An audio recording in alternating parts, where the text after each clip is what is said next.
Coming up on a special edition of FSU Headlines, a look back at the year 2017. With a special visit from the Second Lady of the United States, how Florida State became home to a new White House initiative. Best Picture, a group of FSU filmmakers take home Oscar's biggest prize. And big news from the gridiron, a new head coach and the ushering in of Taggart era. All this and much more as a special edition of FSU Headlines starts now. Hello and welcome to a special edition of FSU Headlines. I'm Dennis Schnitker. And I'm Seshmi Hayes. Thank you for tuning in as we're taking a look back at 2017 and some of our best moments of the year. We start with maybe the best moment of the year. Florida State University making another significant climb in the national college rankings. That's right, Dennis. Florida State has jumped 5 more places in the rankings for public universities in America. Mark Vaughn filed this report back in October. For the second time in as many years, Florida State University is moving up in the national rankings.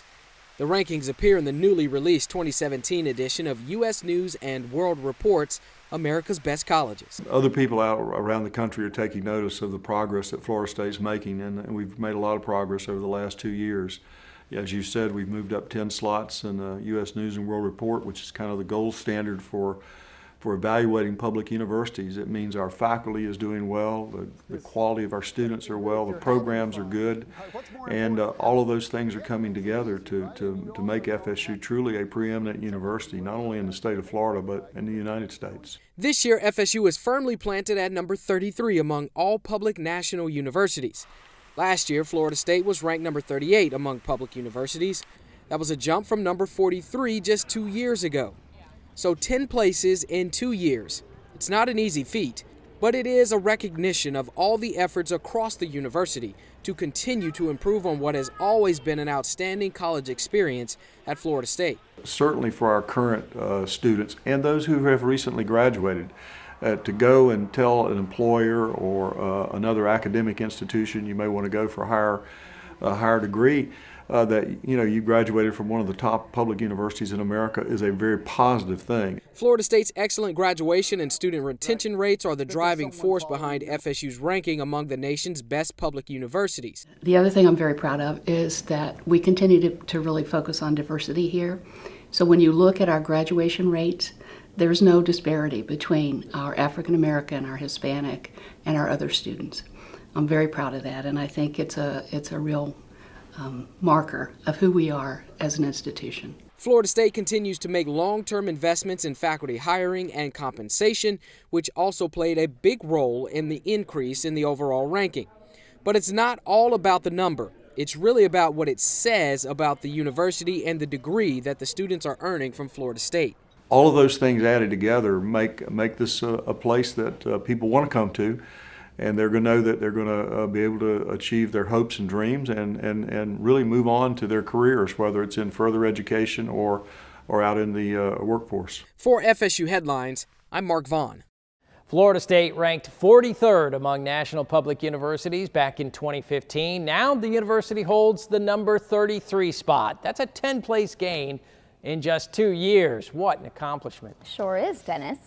Now, our next story also happened in October 2017 on a sunny day here on the Florida State campus when the art therapy program was also shining bright. That's right, Seshmi. The Second Lady of the United States visited Florida State that day to tell the world that art therapy is more than just arts and crafts. And you were there as it all went down. I sure was. It was a fun day that day for the university. Watch this. Welcome all of you all to Florida State University. It's truly an honor to host the Second Lady of the United States of America, Karen Pence. Thank you so much, Karen, for being here. Art therapy is truly one of the academic disciplines that many people, frankly, don't know a lot about. It's a rigorous program that produces graduates that are scholars, educators, practitioners, and researchers.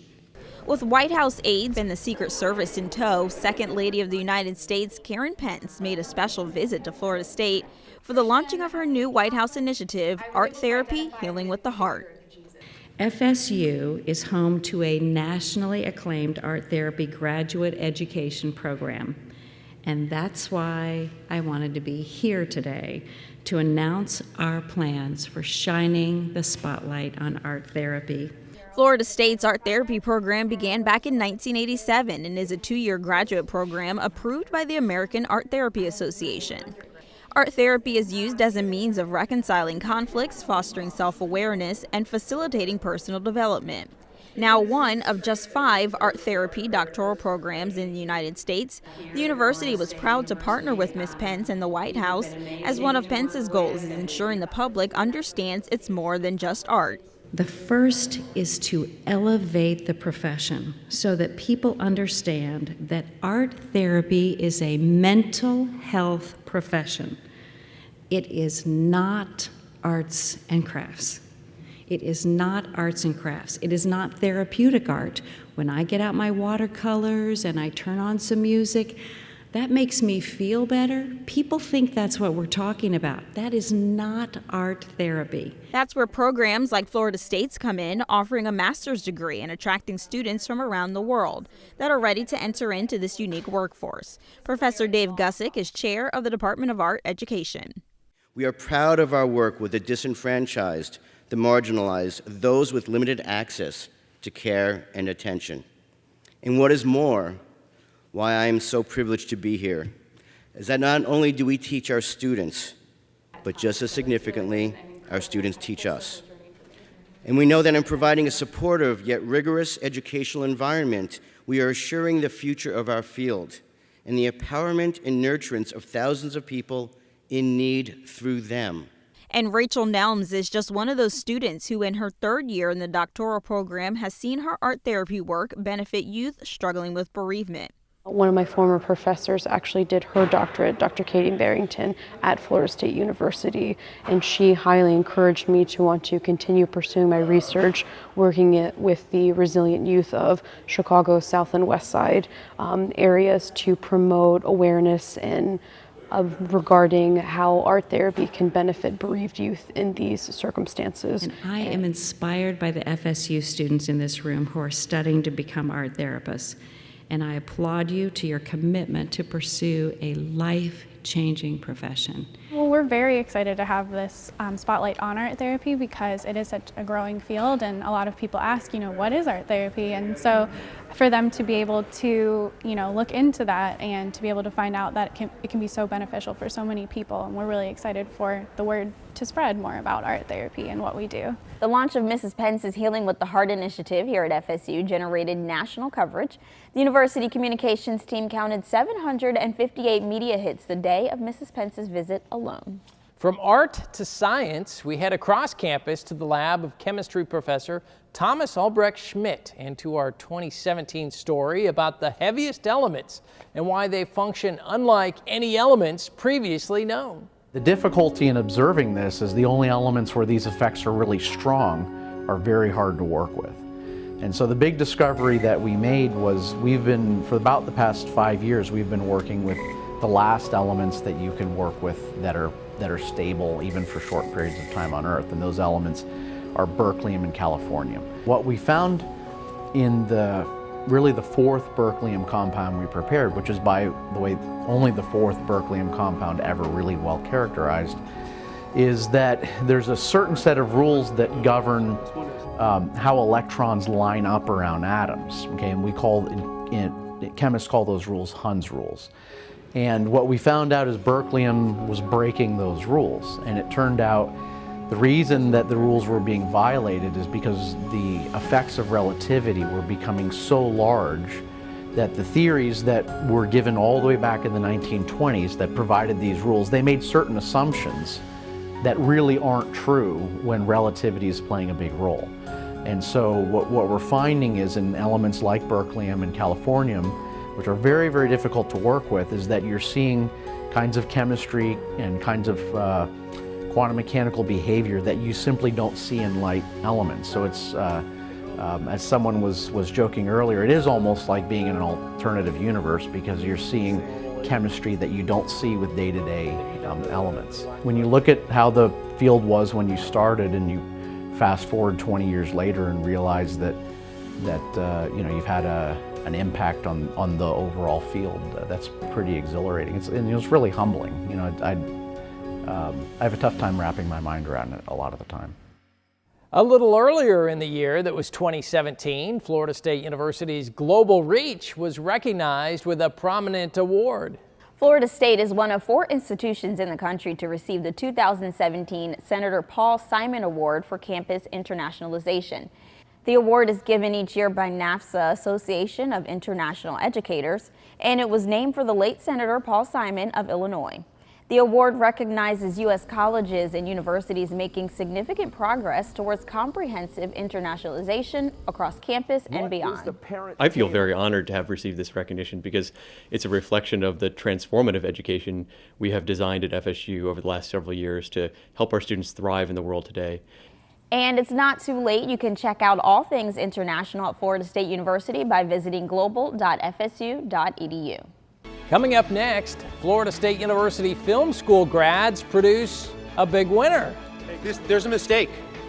Moonlight, you guys won Best Picture. How Moonlight put the spotlight on FSU, next.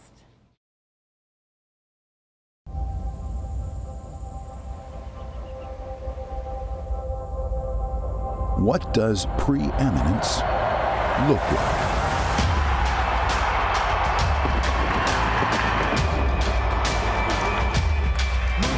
Best Picture.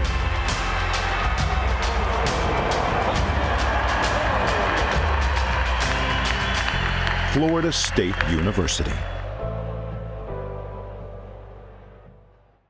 When you buy a Florida State University license plate, you're not just showing your school spirit. You're supporting students like us. In the lab, in the classroom, and in the library. Putting this tag on your vehicle helps Florida State students achieve their dreams. So show your pride. Purchase an FSU license plate today.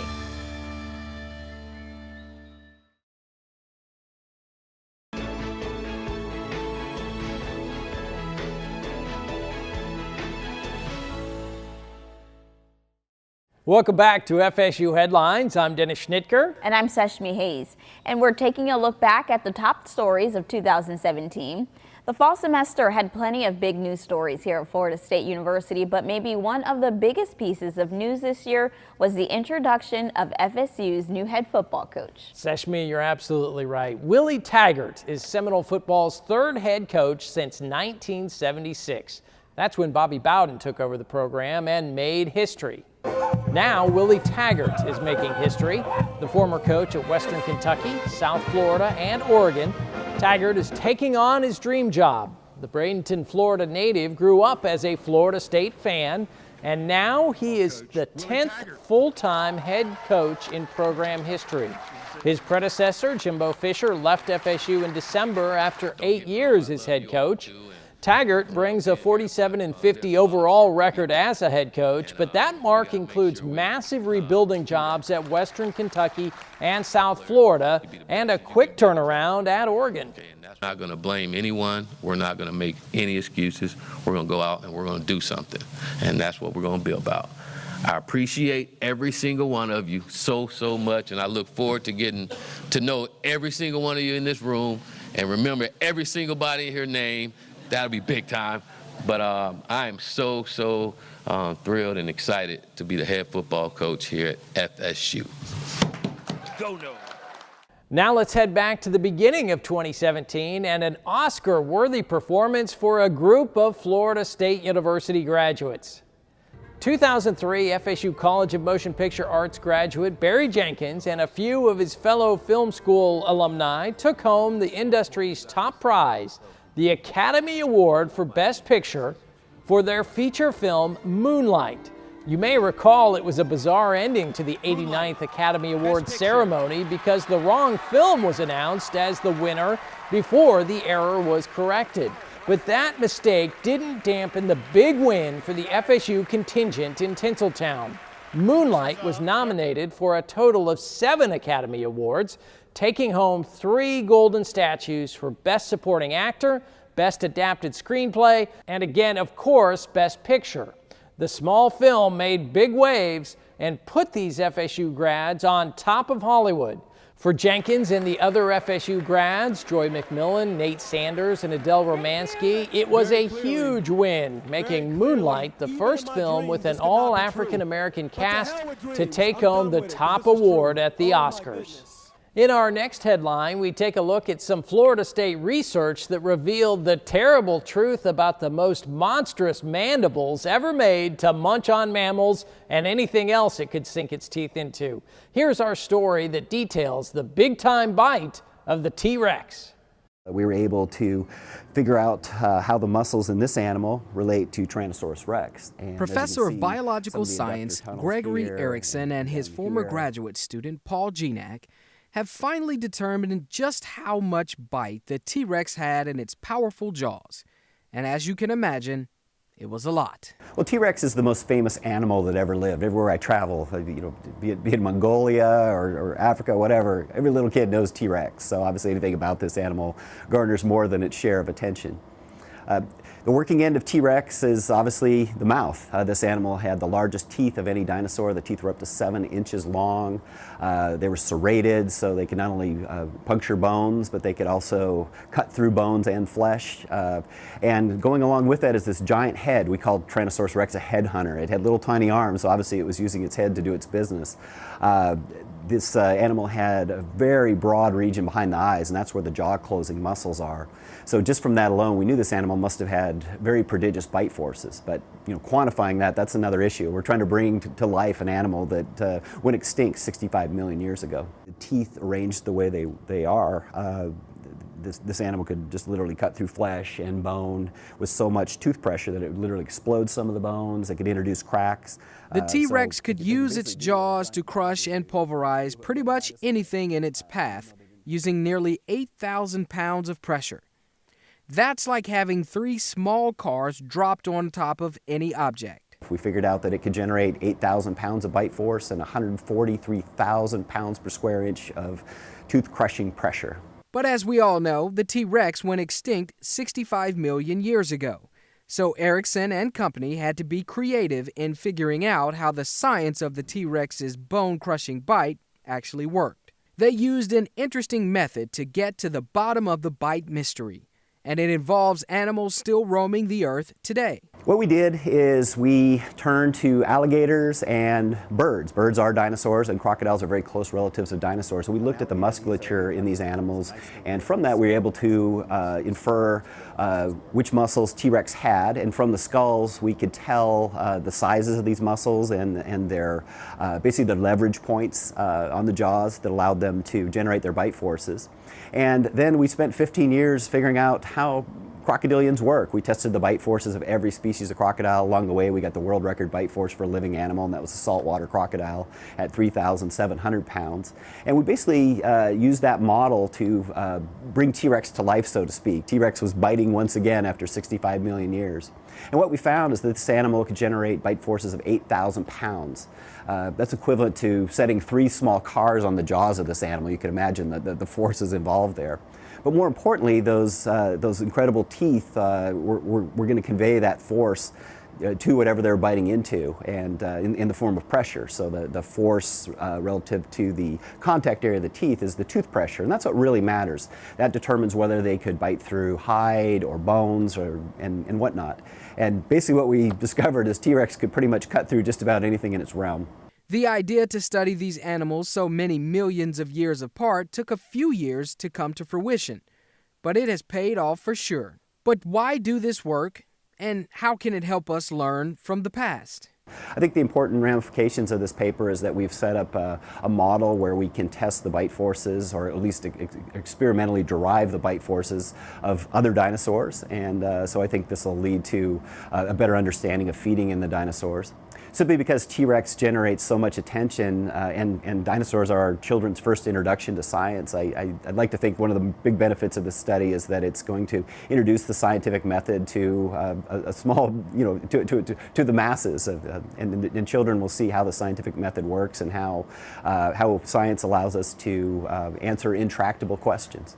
Erickson's research was recently published in the journal Scientific Reports. For FSU Headlines, I'm Mark Vaughn. Erickson's findings made news around the world with reports in the Washington Post and the New York Times, among many other global publications. Coming up next, it's time to get your dance on for a great cause.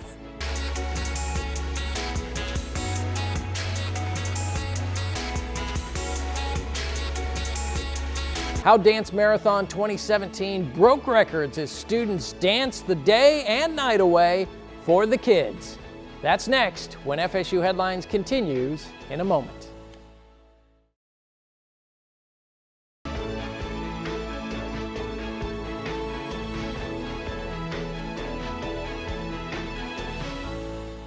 Welcome back to FSU Headlines and our recap of the year 2017. In August, Florida State University opened 2 brand new residence halls. That's right, Dennis. The new halls are fit for the new millennium with lots of great features. Magnolia and Azalea halls are 6 stories high and are bright, spacious, and comfortable, and provide a more contemporary option for students than previous residence halls here at Florida State. The new halls feature suite-style rooms with each 2-bedroom suite housing 4 students. The 2 new halls round out the set of 4 new residence halls now open for students on campus.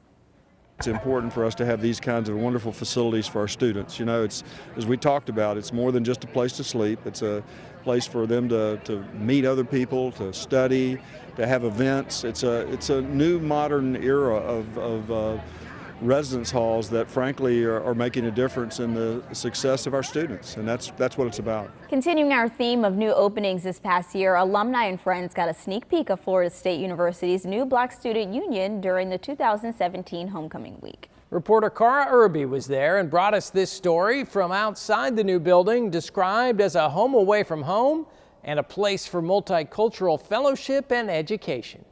That's right, Dennis. This 2-story state-of-the-art building behind me was filled with excited students showing off the facility and sharing their hopes for the new and improved Black Student Union.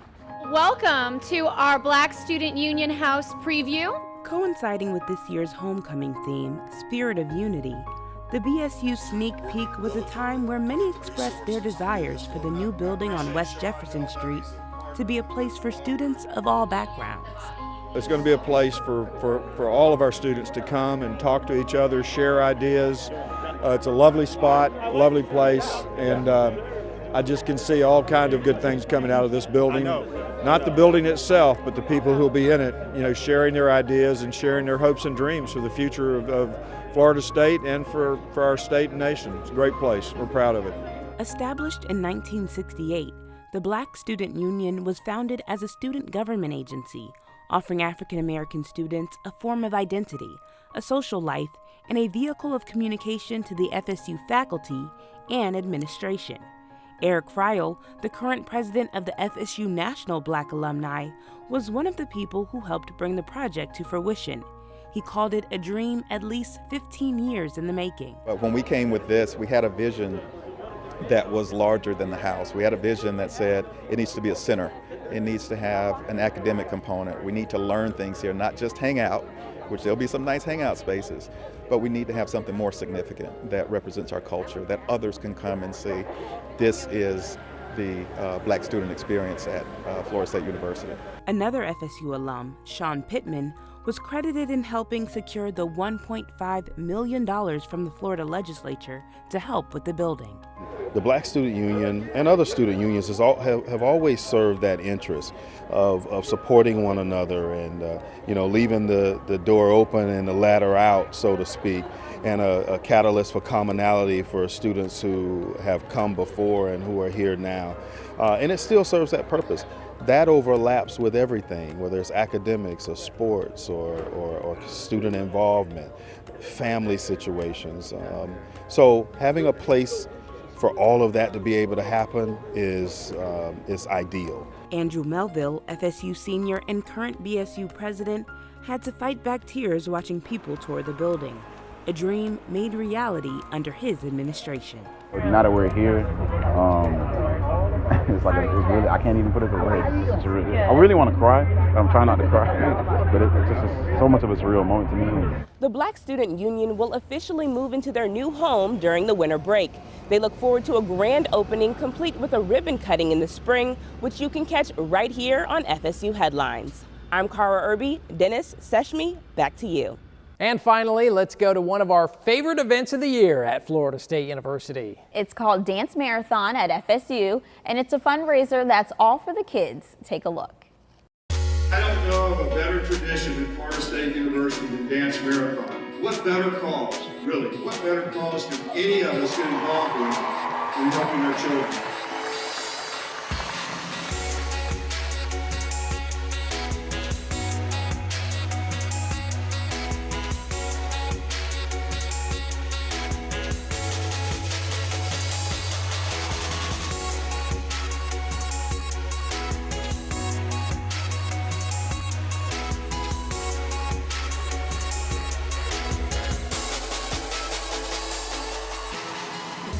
So today we're here at Dance Marathon at FSU 2017. Our dancers are having a great time. They're out doing their rave hour right now, and it's the last hour before we do our closing ceremonies and total reveal.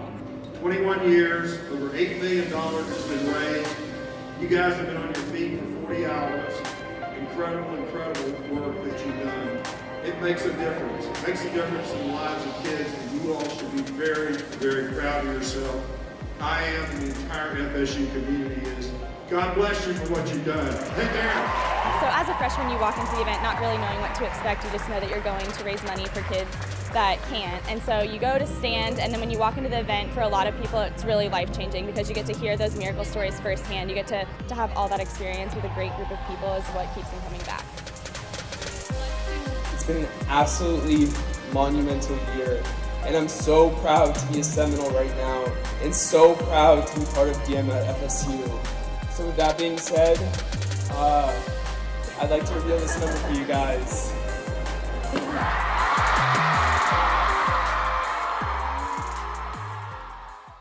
Well, that's going to do it for this special edition of FSU Headlines and our look back at the year 2017. Be sure to tune in next month for a brand new edition of FSU Headlines and keep up with FSU News anytime on Florida State's official website, news.fsu.edu. For Seshmi and everyone here at Florida State University, I'm Dennis Schnitker. Thanks for joining us. We'll see you next time.